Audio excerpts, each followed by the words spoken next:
Hello good morning दोस्तों, आपका स्वागत है हमारे इंजीनियर ऑलराउंडर ब्लॉग्स में। दोस्तों आइए हम लोग देखते हैं आज एस्टिमेट एंड कॉस्टिंग। दोस्तों मतलब सिविल इंजीनियरिंग का एक सब्जेक्ट है एस्टिमेट एंड कॉस्टिंग। ये मतलब सिविल इंजीनियरिंग में बहुत ही महत्वपूर्ण सब्जेक्ट है। आइए इसको आज हम लोग पढ़ते हैं। दोस्तों बात करें जो एस्टिमेट होता है मतलब किसी भी बिल्डिंग का या कुछ भी अगर हम किसी भी चीज़ का डिज़ाइन करते हैं या मतलब कंस्ट्रक्शन करना होता है तो हम उसको सबसे पहले एक अनुमानित लागत लगाते हैं कि इसको तैयार करने में लगभग कितना पैसा हमारा लग जाएगा। इसी अनुमानित लागत को जो अनुमानित लागत लगाता है इसे हम कहते हैं एस्टिमेट। तो हमारा जो एस्टिमेट होता है दोस्तों सबसे पहले बात करते हैं, मान लीजिए ये आपका कोई प्लॉट है,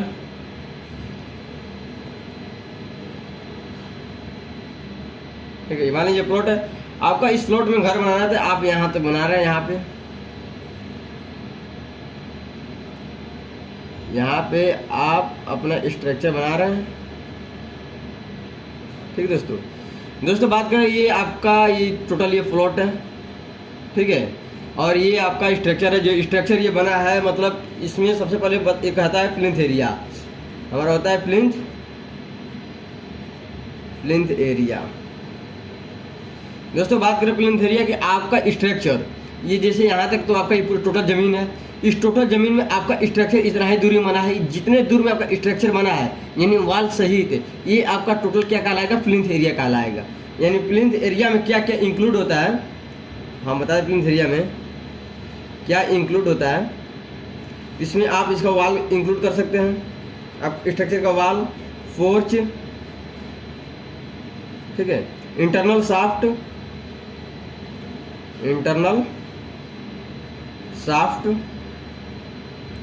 इसमें भी दोस्तों कंडीशन इंटरनल साफ्ट और यूज करेंगे। इंटरनल साफ्ट का जो एरिया होना चाहिए, इंटरनल साफ्ट एरिया, इसका एरिया कितना होना चाहिए, लेस देन 2 मीटर, यानी 2 मीटर से कम इसका इंटरनल साफ्ट का एरिया होना चाहिए। तब हम इंक्लूड कर सकते हैं किसमें, प्लिंथ एरिया में। प्लस एसी डक्ट और उसके बाद लिफ्ट। दोस्तों हमारे प्लिंथ एरिया हमारा क्या क्या होता है, प्लिंथ एरिया में क्या इंक्लूड करते हैं, तो वॉल इंक्लूड करते हैं, पोर्च इंक्लूड करते हैं, इंटरनल साफ्ट एरिया इंक्लूड करता है। उसमें भी इंटरनल साफ्ट एरिया जो होता है हमारे 2 मीटर से कम होता है। उसके बाद एसी डक्ट यूज करते हैं और लिफ्ट, इन सभी को इंक्लूड करते हैं हम प्लिंथ एरिया में। अब बात करें कि एक्सक्लूड क्या करते हैं, तो दोस्तों एक्सक्लूड इसमें करते हैं कोर्टवार्ड एरिया करते हैं, कोर्टवार्ड एरिया। उसके बाद कैंटिलीवर पोर्च,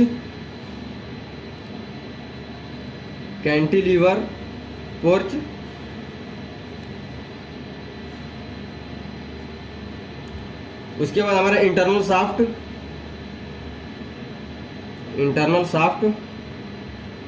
देखिए दोस्तों यहाँ पे इंटरनल साफ्ट हम इंक्लूड भी कर रहे हैं, लेकिन यहाँ इंटरनल साफ्ट भी एक्सक्लूड करेंगे कब, जब हमारा इंटरनल साफ्ट की जो हमारा एरिया है कितना होना चाहिए, अगर 2 मीटर से ज़्यादा हो तब यहाँ एक्सक्लूड करेंगे, तो मतलब इंक्लूड नहीं करेंगे प्लिंथ एरिया में, ठीक है। इंक्लूड मतलब इसको लिया जाता है, एक्सक्लूड मतलब इसको नहीं लिया जाता है। प्लिंथ एरिया मतलब इसको ज्ञात नहीं करेंगे, इसको ज्ञात करेंगे, ठीक है। अब यहाँ बात करें और क्या एक्सक्लूड किया जाता है, तो स्पाइरल स्टेयर केस,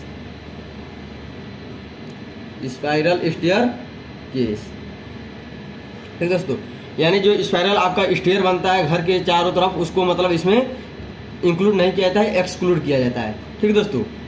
अब इसमें हम जान लिए प्लिंथ एरिया क्या होता है, प्लिंथ एरिया में क्या इंक्लूड होता है, क्या एक्सक्लूड किया जाता है, ये हम लोग समझिए, ठीक दोस्तों। अब आइए हम लोग दूसरे देखते हैं।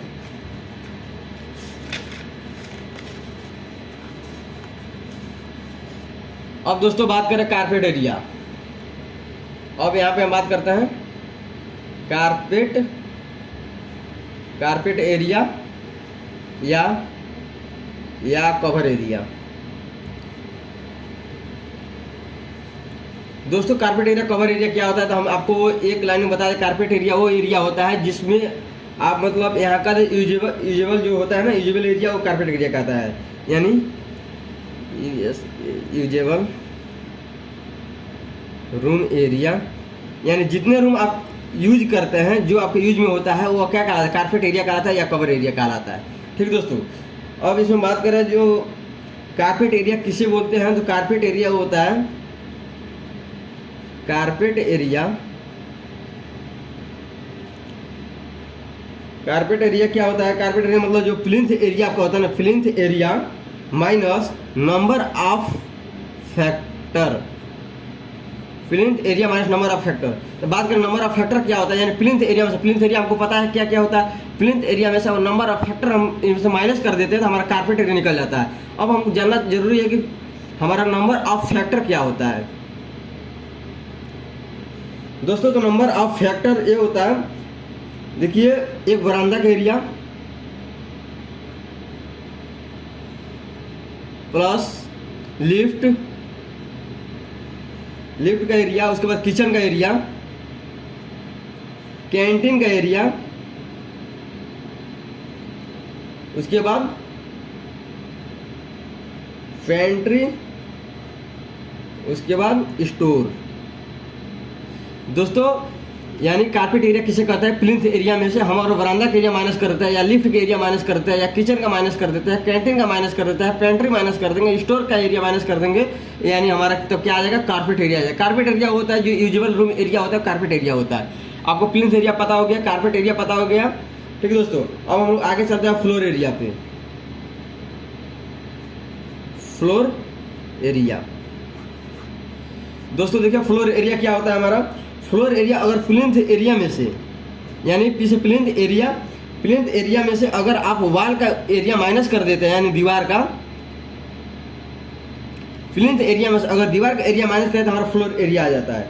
ठीक दोस्तों, ये तो आपका क्लियर हो गया टर्म, यानी 3 टर्म क्लियर हो गया।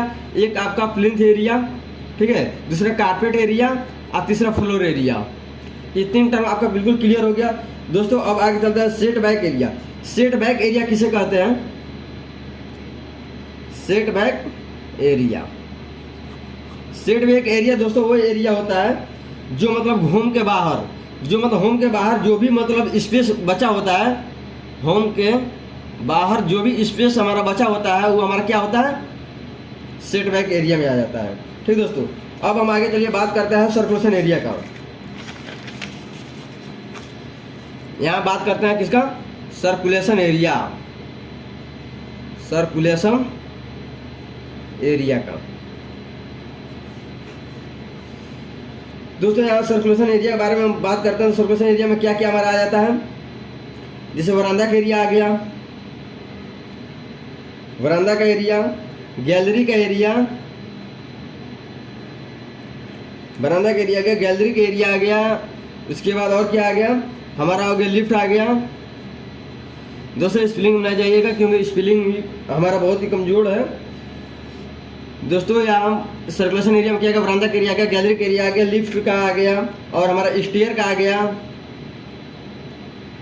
ठीक है दोस्तों, यानी केज ऑफ एरिया यानी फॉर यूज मूवमेंट, यानी सर्कुलेशन एरिया वो एरिया होता है हमारा कुछ क्षणों के लिए जिसका हम यूज करते हैं, वो हमारा सर्कुलेशन एरिया होता है। यानी आप हम डायरेक्ट लिख सकते हैं case of area for use movement, यानी जिस एरिया को कुछ क्षण के लिए हम यूज करते हैं वो हमारा क्या होता है, सर्कुलेशन एरिया होता है। यानी हम लोग जान गए प्लिंथ एरिया जान गए, कारपेट एरिया जान गए, फ्लोर एरिया जान गए, सेटबैक एरिया जान गए और सर्कुलेशन एरिया जान गए। ठीक है दोस्तों, अब दोस्तों आइए हम लोग बात करते हैं, इसमें एक टर्म होता है हमारा लमसम आइटम। क्या टर्म होता है, लमसम आइटम।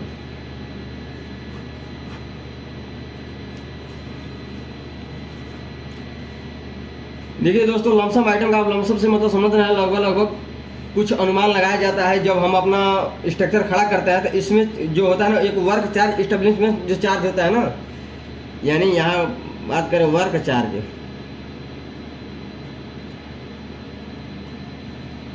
वर्क चार्ज या इसे इस्टेब्लिशमेंट चार्ज बोलते हैं,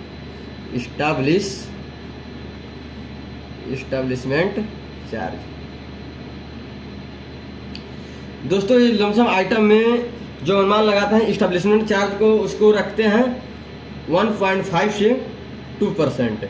यानी जब स्ट्रक्चर बनाते हैं इसमें हमको वर्क चार्ज या इस्टेब्लिशमेंट चार्ज जब हमको ऐड करना होता है तो उसके लिए हम पहले से अनुमान कितना लगाते हैं, 1.5 से 2% लगाते हैं पूरी लागत का। ठीक है दोस्तों, उसके बाद बात करता है कंटिजेंसी चार्ज। उसके बाद बात करते हैं क्या, कंटिजेंसी चार्ज। दोस्तों कंटिजेंसी चार्ज हमारा क्या होता है, यानी इसको बोल देते हैं कि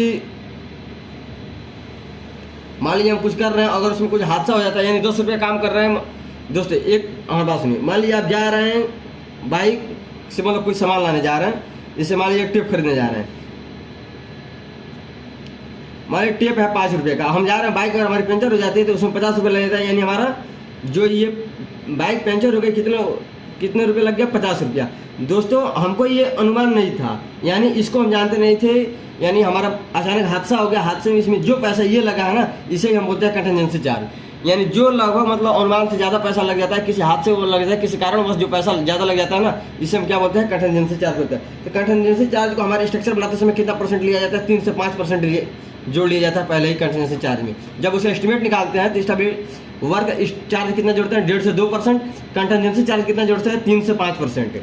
ठीक है दोस्तों, अब आगे चलते हैं हम लोग। दोस्तों यहाँ पे जो हमारा लमसम आइटम में जो हमारा इलेक्ट्रिफिकेशन चार्ज होता है, यहाँ होता है यहाँ इलेक्ट्रिफिकेशन जो चार्ज होता है वो कितना होता है दोस्तों, इलेक्ट्रिफिकेशन चार्ज को 8% हम जोड़ते हैं। ठीक है दोस्तों, और वाटर सप्लाई और सैनिटेशन चार्ज जो होता है, water supply and sanitation charge, ये कितना होता है, ये water supply and sanitation charge ये भी हमारा 8% होता है। ठीक है दोस्तों, उसके बाद बात करेंगे इलेक्ट्रिक फैन, इसका जो चार्ज होता है कितना होता है, हमारा 4% होता है। अब बात करें दोस्तों, इसमें हम लोग लमसम आइटम में कितने टर्म जान चुके, एक जान चुके वर्क चार्ज कितना होता है, 1.5 से 2% होता है। उसके बाद कंटिजेंसी कंटिजेंसी चार्ज कितना लिया जाता है, हमारा स्ट्रक्चर बनाते समय ये कितना लिया जाता है दोस्तों, 3 से 5% लिया जाता है। उसके बाद इलेक्ट्रिफिकेशन चार्ज कितना लिया जाता है, इलेक्ट्रिफिकेशन चार्ज 8% लिया जाता है। और water supply and sanitation charge कितना लिया जाता है, ये भी 8% लिया जाता है।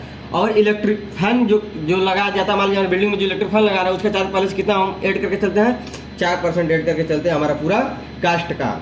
ठीक है दोस्तों, उसके बाद दोस्तों हम लोग किसी भी बिल्डिंग का जो एस्टिमेट तैयार करते हैं उसके 2 सेक्शन होता है।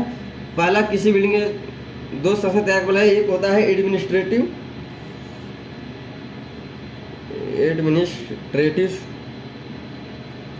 सैंक्शन।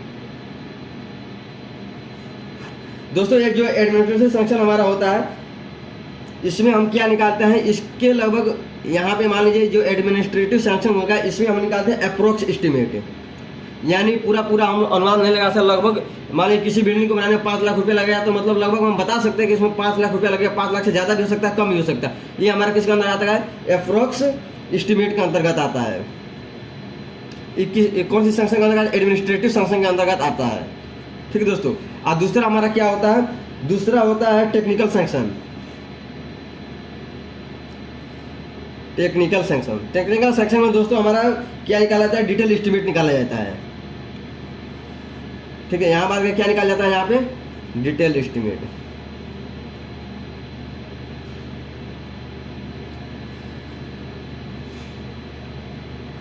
ठीक है दोस्तों, यानी हमारा 2 सेक्शन होता है किसी भी चीज़ का एस्टिमेट तैयार करने के लिए। पहले एडमिनिस्ट्रेटिव सेक्शन होता है, एडमिनिस्ट्रेटिव में अप्रोक्स एस्टिमेट निकालता है, लगभग उसकी लागत बता सकते हैं। और दूसरा टेक्निकल सेक्शन होता है, टेक्निकल सेक्शन में हम क्या करते हैं, उसका डिटेल एस्टिमेट हम लोग बताते हैं।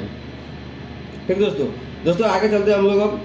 दोस्तों ये दोनों एस्टिमेट निकाल के हम क्या करते हैं, जो एक्सपेंडिचर करते हैं फाइनेंशियल डिपार्टमेंट के पास ये दोनों एस्टिमेट निकाल के भेजते हैं। ये तो अप्रोक्स निकालने के बाद खुद मतलब अप्रोक्स करते हैं, और उसके बाद तब हमारा टेक्निकल सेक्शन निकालते हैं डिटेल एस्टिमेट। ये निकालने के बाद हम कहाँ पे एक्सपेंडिचर करते हैं, फाइनेंशियल डिपार्टमेंट के साथ। जो फाइनेंशियल डिपार्टमेंट होता है उसको हम भेजते हैं। उसके बाद दोस्तों हम बात कर रहे हैं कि इसमें जो इंक्लूड किया जाता है, कंट्रैक्टर प्रॉफिट कितना इंक्लूड किया जाता है। तो यहाँ बात करें कंट्रैक्टर प्रॉफिट, यानी कंट्रैक्टर चार्ज भी कर सकते हैं, कंट्रैक्टर प्रॉफिट कर सकते हैं, 10% होता है। यानी हम लोग एक एवरेज मान के चलते हैं, कंट्रैक्टर के लिए 10% होता है। अगर आपका स्मॉल स्केल जॉब होता है, मानी स्मॉल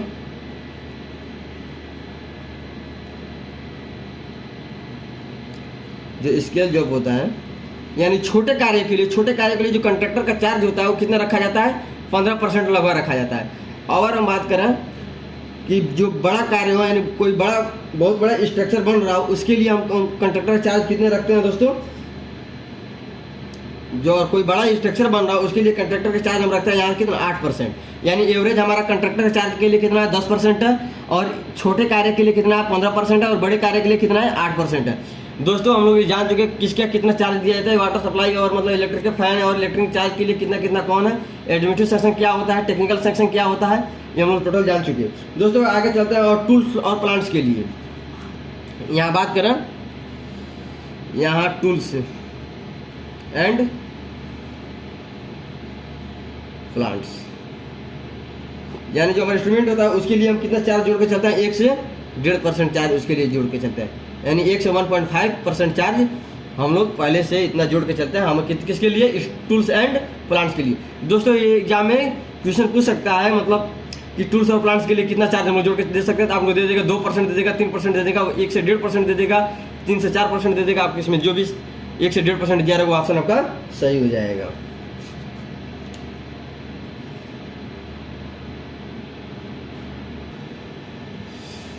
चलिए दोस्तों बात करते हैं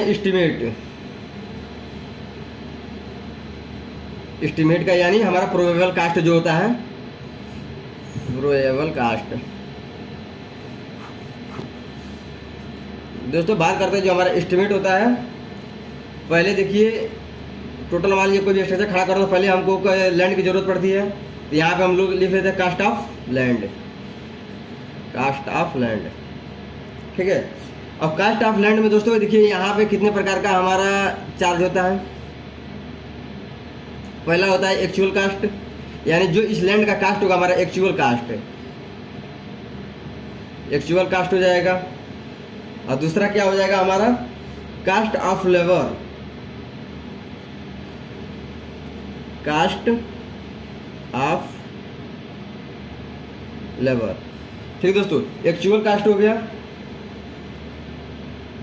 दोस्तों, लैंड में तो लेबर का कास्ट कहाँ से आ गया, सॉरी, इसमें हो गया एक्चुअल कास्ट हो जाएगा। दूसरा हमारा ब्रोडरेज का हो जाएगा,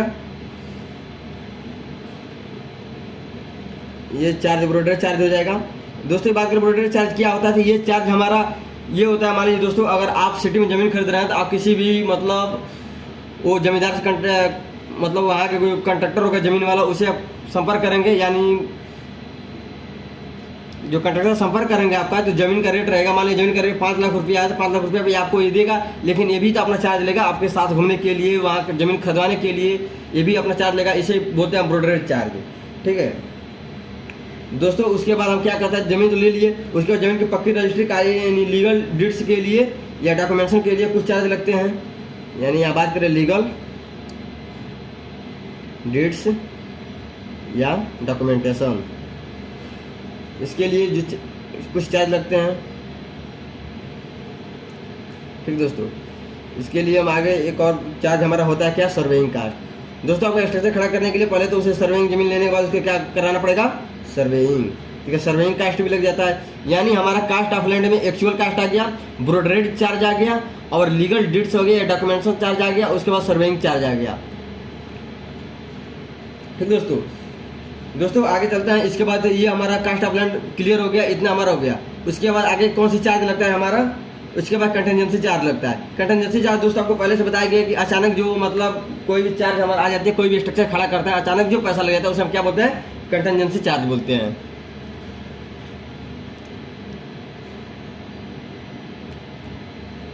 ठीक है दोस्तों।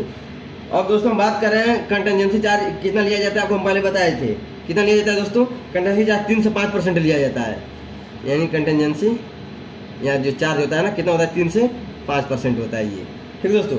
और आगे बात करते हैं चलिए लीगल एक्सटेंशन का।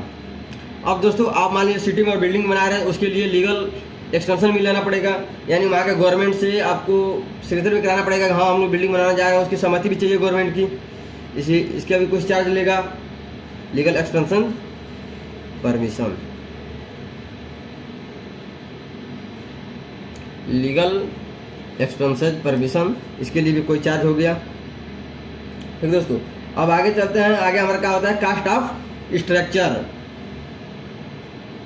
कास्ट ऑफ स्ट्रक्चर,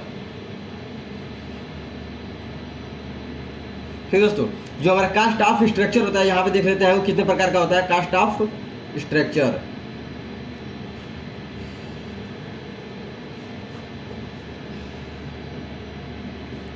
दोस्तों जो कास्ट ऑफ स्ट्रक्चर होता है, कास्ट ऑफ स्ट्रक्चर में हमारा मैम पहला चार्ज क्या होता है, कास्ट ऑफ मटेरियल होता है। इसमें पहला क्या होता है, कास्ट ऑफ मटेरियल होता है, मटेरियल। दूसरा क्या होता है, यानी कास्ट ऑफ स्ट्रक्चर जब हम खड़ा करते हैं तो उसका चार्ज है। पहले क्या चार्ज इसमें क्या आता है, कास्ट ऑफ मटेरियल आता है। दूसरा आता है इसमें लेबर का चार्ज, कितने हमारा इसमें लेबर लग रहा है उसका चार्ज आता है, कास्ट ऑफ लेबर। अब तीसरा क्या था, तीसरा दोस्तों इंजीनियर का चार्ज है। दोस्तों आप लोग खुद है, तीसरा क्या होता है, इंजीनियर का चार्ज होता है। दोस्तों इंजीनियर का चार्ज दो प्रकार का होता है, एक हमारे डिजाइन एंड प्लानिंग के लिए होता है, दूसरा सुपरविजन के लिए होता है। पहला मान लीजिए दोस्तों, इसका पहले कोई डिजाइन करेगा उसका स्ट्रक्चर का, वही डिजाइन एंड प्लानिंग, ठीक है दोस्तों। और दूसरा सुपरविजन। सुपरविजन की बात करें, सुपरविजन क्या होता है दोस्तों, तो सुपरविजन मतलब दोस्तों आपका मान लीजिए साइट पे वर्क चल रहा है, उस वर्क को चेक करने के लिए इंजीनियर जाता है, चेक करके आता है कि वर्क सही हो रहा है कि गलत हो रहा है। इसके लिए आपका जो चार्ज लगता है उसको सुपरविजन चार्ज बोलते हैं। यानी इंजीनियर चार्ज दो प्रकार से देना पड़ेगा, पहले डिजाइन एंड प्लानिंग के लिए, दूसरा सुपरविजन के लिए देना पड़ेगा, ठीक है दोस्तों। उसके बाद दोस्तों हम लोग आगे देखते हैं कौन चार्ज, वाटर, आगे कौन चार्ज लगता है, वाटर इलेक्ट्रिकल चार्ज। यानी इसमें जब हम ये कम खड़ा करेंगे, जब स्ट्रक्चर बनाएंगे तो स्ट्रक्चर बनाने के उसमें वाटर की जरूरत पड़ेगा, तो अभी हम लेंगे वहाँ के जो मतलब ग्राम होगा वहीं से लेंगे, तो वहाँ बात करना पड़ेगा, तो उसका जो चार्ज देना पड़ेगा, वाटर का अलग देना पड़ेगा, इलेक्ट्रिक चार्ज अलग देना पड़ेगा। यहाँ हमारा हो जाए वाटर और इलेक्ट्रिक चार्ज अलग देना पड़ेगा। यानी एस्टिमेट तैयार करते समय दोस्तों, एक स्ट्रक्चर को बनाते समय इतने चीज़ों का हमको चार्ज देना पड़ता है। अब एक बार और देख लेते हैं क्या क्या देना पड़ता है दोस्तों। जो हमारा एस्टिमेट होता है इसमें कई प्रकार का होता है। एक हमारा कास्ट ऑफ लैंड होता है, पहले हम जमीन लेंगे उसका चार्ज देंगे, दूसरा कंटेंजेंसी चार्ज देंगे, तीसरा हमारा लीगल एक्सपेंशन परमिशन लेंगे वहाँ स्ट्रक्चर खड़ा करने के लिए, इसका चार्ज देना पड़ेगा। उसके बाद कास्ट ऑफ स्ट्रक्चर होगा। अब बात करें कास्ट ऑफ जो लैंड होगा ना, उसको एक्चुअल कास्ट होगा, उसके बाद ब्रोडरेज चार्ज होगा। ब्रोडरेज चार्ज के बारे में दोस्तों आपको मैं बताया था, ब्रोडरेज चार्ज क्या होता है, मतलब जो उसमें दलाल होते हैं ना, दलाल को जो पैसा दिया जाता है, जो जमीन खरीदवाते हैं उनके लिए ब्रोडरेज चार्ज होता है। तीसरा क्या होता है, लीगल डीड्स एंड डॉक्यूमेंटेशन होता है, यानी उसको जो आप जमीन खरीदे, जमीन की पक्की रजिस्ट्री कराने के लिए, पक्का कागज बनवाने के लिए आपको ये चार्ज देना पड़ता है, लीगल डीड्स एंड डॉक्यूमेंटेशन कराना पड़ता है। उसके बाद सर्वेइंग कास्ट होता है, जब आप सर्वेइंग कराएंगे मतलब जमीन सही है कैसा है कितना नहीं है, पूरा इसकी माफ करने के लिए सर्वेइंग कराएंगे, उसका चार्ज देना पड़ेगा। दोस्तों बात करें कास्ट ऑफ स्ट्रक्चर का, कास्ट ऑफ स्ट्रक्चर में चार्ज क्या हो, पहले मटेरियल चार्ज लगेगा कि जितना मटेरियल लगेगा, उसके बाद लेबर का चार्ज लगेगा, उसके बाद इंजीनियर का लगेगा, इंजीनियर को लगेगा डिजाइन एंड प्लानिंग, दो एक इंजीनियर का ये चार्ज देना पड़ेगा, दूसरे सुपरविजन का चार्ज देना पड़ेगा। उसके बाद क्या देना पड़ेगा, वाटर और इलेक्ट्रिक चार्ज। इतना दोस्तों हम एस्टिमेट एक स्ट्रक्चर को तैयार करने के लिए इतने प्रकार का एस्टिमेट का पहले चार्ज हमको देना पड़ेगा, ठीक दोस्तों। दोस्तों अब आगे चलते हैं हम, अगला मेरा क्या है, अप्रोक्सीमेट एस्टिमेट। दोस्तों हम लोग देखे थे एस्टिमेट, तो अब इसी को पढ़ते हैं। जो अप्रोक्सीमेट मैं बताया था कि कुछ लगभग आ सकता है वैल्यू, उसी को देखते हैं कितने प्रकार से हम उसका अनुमान लगा सकते हैं कि इतना मतलब इसका पैसा लग जाएगा ये बिल्डिंग बनवाने में, उसी को क्या बोलते हैं एस्टिमेट। किसके अंतर्गत आता है, एडमिनिस्ट्रेटिव सैंक्शन के अंतर्गत आता है अप्रोक्सीमेट एस्टिमेट। जो हमारे मतलब अप्रोक्सीमेट एस्टिमेट जो होता है ना, इसमें पहला क्या होता है, प्लिंथ एरिया एस्टिमेट। क्या होता है, प्लिंथ एरिया एस्टिमेट, ठीक दोस्तों। अब दोस्तों बात करें जो प्लिंथ एरिया एस्टिमेट हमारा क्या होता है, ठीक दोस्तों। जो प्लिंथ एरिया एस्टिमेट होता है ना, मान लीजिए दोस्तों ये आपका कमरा हो गया 10 मीटर स्क्वायर का, तो यहाँ पे हम प्लिंथ एरिया एस्टिमेट क्या होता है, प्लिंथ एरिया एस्टिमेट, ठीक दोस्तों। तो जो बिल्डिंग का जितना प्लिंथ एरिया, मान लीजिए 10 कमरे, एक कमरे का मूल्य मान लीजिए कितना बनवाने में इसको लग जा रहा है, 1 लाख रुपये खर्चा लग जा रहा है 10 मीटर स्क्वायर का। तो ऐसे ही आपको मतलब 100 मीटर स्क्वायर बनवाना हो, यानी इतनी आपका एरिया हो, प्लिंथ एरिया 10 मीटर स्क्वायर जो प्लिंथ एरिया, इसका चार्ज कितना लग जा रहा है, मान लीजिए 1 लाख रुपये लग जा रहा है, ठीक है। तो इतने चार्ज लगा रहा है, इसे मल्टीप्लाई करा देंगे तो आपका टोटल का निकल जाएगा नहीं, इसे प्लिंथ एरिया एस्टिमेट बोलते हैं दोस्तों। इससे मतलब हम लोग आगे क्वेश्चन करके भी देखेंगे इसको। अब यहाँ प्लिंथ एरिया बिल्डिंग एस्टिमेट निकालने के लिए क्या करेंगे, प्लिंथ एरिया बिल्डिंग का जितना प्लिंथ एरिया है वो इसमें हम मल्टीप्लाई करा देंगे कितना, rate of plinth area. Plinth area दोस्तों बात करें जो प्लिंथ एरिया एस्टिमेट होता है, आपका बिल्डिंग का जो टोटल जो जितना प्लिंथ एरिया होता है, प्लिंथ एरिया हम लोग पढ़े हैं क्या क्या होता है, ठीक है दोस्तों। तो प्लिंथ एरिया निकालने के बाद आपको जितना ये होता है, तो जैसे इतने प्लिंथ एरिया हमको पता हो 10 मीटर स्क्वायर में कितना पैसा लगेगा, तो इतने से अगर इसे मल्टीप्लाई करा देंगे तो हमारा टोटल प्लिंथ एरिया एस्टिमेट निकल जाएगा। यह भी हमारा लगभग अप्रोक्सीमेट के अंतर्गत आता है। दूसरा अप्रोक्सीमेट में दूसरा हम लोग देखते हैं, दूसरा क्या होता है, क्यूबिकल कंटेंट एस्टिमेट। ठीक है दोस्तों, और प्लिंथ एरिया एस्टिमेट निकालते हैं, उसके बाद क्या है क्यूबिकल कंटेंट एस्टिमेट। मान लीजिए दोस्तों आपका जो बिल्डिंग है ये तो एक फ्लोर के लिए हो गया, अगर 3 फ्लोर आप बनाते हैं, 4 फ्लोर बनाते हैं, तो इसके लिए आप इससे नहीं निकाल सकते हैं। यानी अप्रोक्सीमेट में जो आपका एस्टिमेट बताना है कि 3, 4, 5 फ्लोर के लिए नहीं बता सकते हैं प्लिंथ एस्टिमेट के द्वारा। इसके लिए क्या हम यूज करते हैं, क्यूबिकल कंटेंट एस्टिमेट यूज करता है। क्यूबिकल कंटेंट एस्टिमेट क्या होता है दोस्तों, हम लोग देखते हैं। यहाँ पे L गुणे B गुणे H, यहाँ पे दोस्तों केवल L गुणे B करते हैं, केवल इसका एरिया निकाल लेते हैं। यहाँ पे क्या निकालेंगे, इसका L गुणे B गुणे H।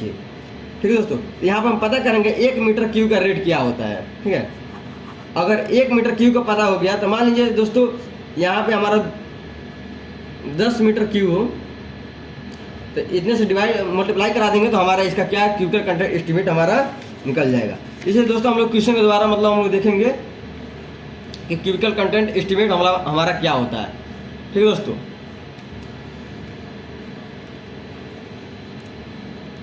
अब यहाँ बात करें क्यूबिकल कंटेंट क्या होता है, तो क्यूबिकल कंटेंट गुणे क्यूबिकल, यहाँ पे फार्मूला लिख लीजिए। इसके फार्मूला है ना, प्लिंथ एरिया बिल्डिंग एस्टिमेट जो होता है ना निकालने के लिए, प्लिंथ एरिया बिल्डिंग का जितना प्लिंथ एरिया होता है उसमें हम इसे मल्टीप्लाई करा देते हैं रेट ऑफ प्लिंथ एरिया से। ऐसे ही यहाँ पे क्यूबिकल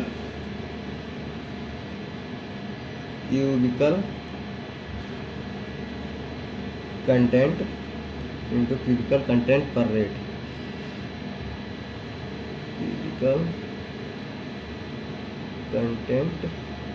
क्यूबिकल कंटेंट यहाँ क्या हो जाएगा, रेट। यानी 1 मीटर का होगा उसमें इतना दिया होगा, टोटल मल्टीप्लाई करा देंगे हमारा क्या निकल जाएगा, क्यूबिकल एस्टिमेट निकलेगा। ठीक है दोस्तों आगे चलते हैं हम सर्विस यूनिट एस्टिमेट।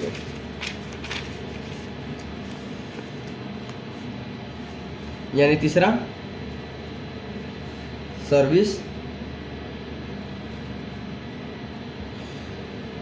क्या होगा हमारा दोस्तों, सर्विस यूनिट एस्टिमेट। दोस्तों सर्विस यूनिट एस्टिमेट क्या होता है, सर्विस यूनिट एस्टिमेट होता है दोस्तों, मान लीजिए कि इसका एग्जांपल किसमें ये प्रयोग किया जाता है, जैसे हॉस्पिटल बनवा रहे हैं, हॉस्पिटल में मान लीजिए दोस्तों कॉलेज है।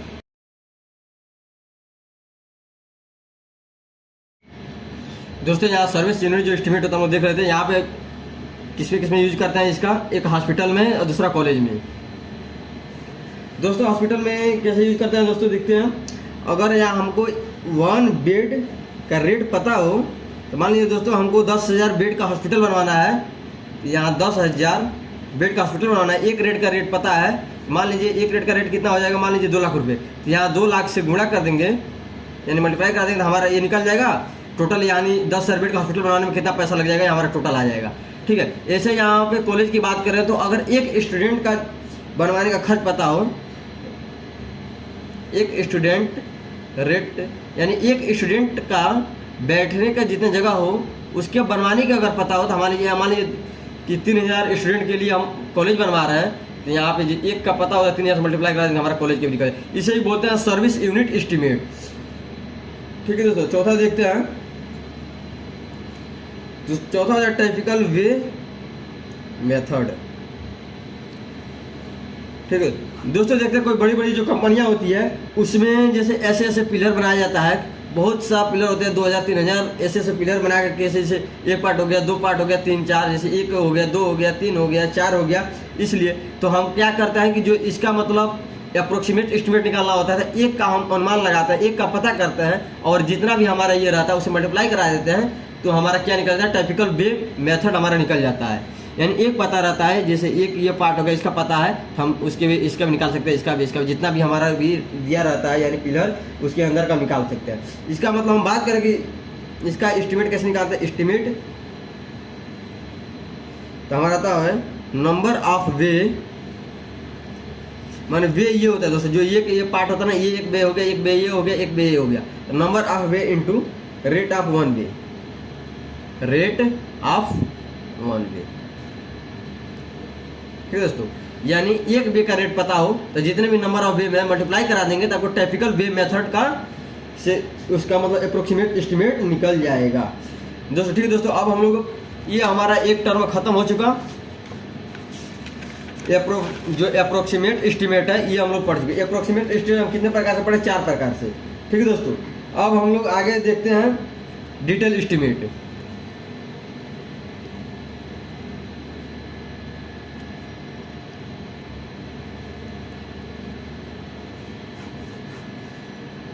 दोस्तों अगर अप्रोक्सीमेट एस्टिमेट में आपको किसी भी प्रकार का दिक्कत हो तो कमेंट में अवश्य बताइएगा दोस्तों। यहाँ दोस्तों डिटेल एस्टिमेट में पहला हो गया item rate estimate, item rate estimate, ठीक है दोस्तों। दूसरा हमारा हो गया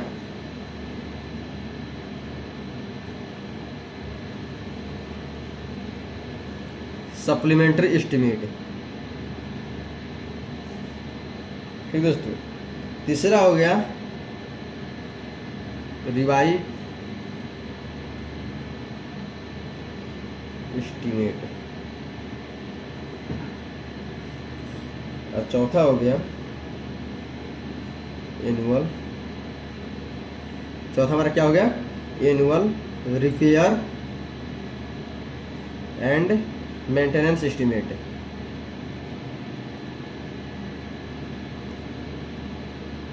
मेंटेनेंस एस्टिमेट,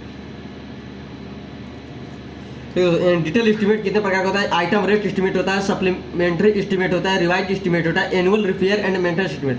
अब दोस्तों हम लोग आइए हम देखते हैं कि हम जो ये आइटम रेट एस्टिमेट हम लोग देखेंगे, सप्लीमेंट्री एस्टिमेट देखेंगे, ये रिवाइज देखेंगे और एनुअल देखेंगे।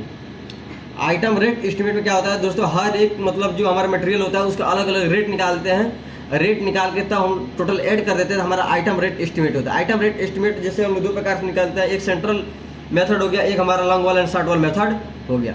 तो सप्लीमेंट्री एस्टिमेट क्यों निकालते हैं, सप्लीमेंट्री एस्टिमेट इसलिए निकालते हैं दोस्तों, जैसे मान लीजिए कि हम कोई भी ओरिजिनल एस्टिमेट निकालें, ओरिजिनल एस्टिमेट हम लोग निकालते हैं, ओरिजिनल एस्टिमेट के बाद मतलब इस बात करके ओरिजिनल एस्टिमेट के बाद कोई एक्स्ट्रा वर्क करना पड़ जाए, एक्स्ट्रा वर्क कोई करना पड़ जाए हमारा, जैसे ओरिजिनल एस्टिमेट निकाले, ओरिजिनल एस्टिमेट निकालने के बाद हम एक्स्ट्रा वर्क कोई किए तब हम क्या निकालते हैं, सप्लीमेंट्री एस्टिमेट निकालते हैं, ठीक है दोस्तों। यानी एक्स्ट्रा वर्क के लिए क्या निकालते हैं, सप्लीमेंट्री एस्टिमेट। यानी आपको क्वेश्चन आ गया सप्लीमेंट्री एस्टिमेट क्यों निकालते हैं, तो लिखिएगा original after original work extra work, यानी एक्स्ट्रा वर्क जो हमारा किया जाता है किसी भी बिल्डिंग में, किसी भी स्ट्रक्चर बनाने में जो ज़्यादा काम किया जाता है। मतलब दोस्तों मान लीजिए हम एक बात करते हैं कि दोस्तों आप एक बिल्डिंग खड़ी कर रहे हैं, इस बिल्डिंग में क्या करना है, मान लीजिए बिल्डिंग टोटल बनाने के लिए बात हो गई है, इसमें एक कमरा ऊपर और बढ़ा दिया गया है, तो ये जो कमरा बड़ा होगा ना, इसके लिए हम किस एस्टिमेट का यूज करेंगे, सप्लीमेंट्री एस्टिमेट का यूज करेंगे, ठीक दोस्तों। अब दोस्तों आगे बात करें तीसरा रिवाइज एस्टिमेट। रिवाइज एस्टिमेट जो एस्टिमेट हमारा बनाने के बाद रिवाइज कब किया जाता है दोस्तों, अगर हम कोई एस्टिमेट बना रहे हैं, जैसे एस्टिमेट मान लीजिए दोस्तों कुछ आ गया, उसमें और 5% की बढ़ोतरी आ गई, मतलब एस्टिमेट बना के अपना काम किए, मतलब काम जब अपना कराने लगे तो 10 लाख का था, 10 लाख से हमारा एबव आ गया, 5% ज़्यादा आ गया, इंक्रीज कर गया हमारा एस्टिमेट 5%, तब हम क्या करेंगे, रिवाइज एस्टिमेट ज्ञात करेंगे, ठीक है दोस्तों। अगर एक्सपेंडिचर फ्रॉम पार्टिकुलर अगर 10% हो जाता है, तो कोई भी मतलब अप्लाई कर रहे हैं, जैसे एस्टिमेट बना रहे हैं, एस्टिमेट बनाने के बाद अपना बिल्डिंग बना रहे हैं, बनाने के बाद अगर उसमें से 5% इंक्रीज कर दिया गया, उसका मतलब पैसा 5% बढ़ गया, ज़्यादा लग गया, तभी उसके रिवाइज करेंगे। अगर हमारा एक्सपेंडिचर फ्रॉम पार्टिकुलर, अगर किसी भी विशेष कार्य के लिए हमारा कुछ पैसा ज़्यादा उसमें लगाना पड़ रहा है, तो उसके लिए हम क्या करेंगे, अगर 10% आ जा रहा है फिर भी हम रिवाइज एस्टिमेट बनाएंगे, ठीक दोस्तों। उसके बाद बात करते हैं चौथा annual repair and maintenance estimate. Annual repair and maintenance estimate क्या होता है दोस्तों, देखिए अगर आप मान लीजिए कोई सड़क बनाए, सड़क बनाने के बाद जैसे 1 साल के अंदर जैसे ये हो गया, मान लो उसे गवर्नमेंट से आप सिग्नेचर किए कि हम सड़क जो बना रहे हैं 5 साल तक उसकी सड़क की सुरक्षा में रखेंगे, टूटेगा या कुछ भी होगा तो 5 साल तक हम इसका रिपेयर करेंगे। तो इस रिपेयर के लिए जो एस्टीमेट तैयार किया जाता है 5 साल आगे के लिए, इसका भी इसमें ऐड कर दिया जाता है डिटेल एस्टीमेट में। इससे ही हम बोलते हैं annual repair and maintenance estimate, यानी आगे के इसका काम कराने के लिए। दोस्तों वीडियो को पूरा देखने के लिए धन्यवाद। अगर आपको ये वीडियो अच्छी लगी तो प्लीज़ वीडियो को लाइक कर दीजिए और चैनल को सब्सक्राइब कर दीजिए। बेल आइकन दबाना मत भूलिएगा ताकि हमारे वीडियो का हर एक नोटिफिकेशन आपके पास पहुंच सके। धन्यवाद दोस्त।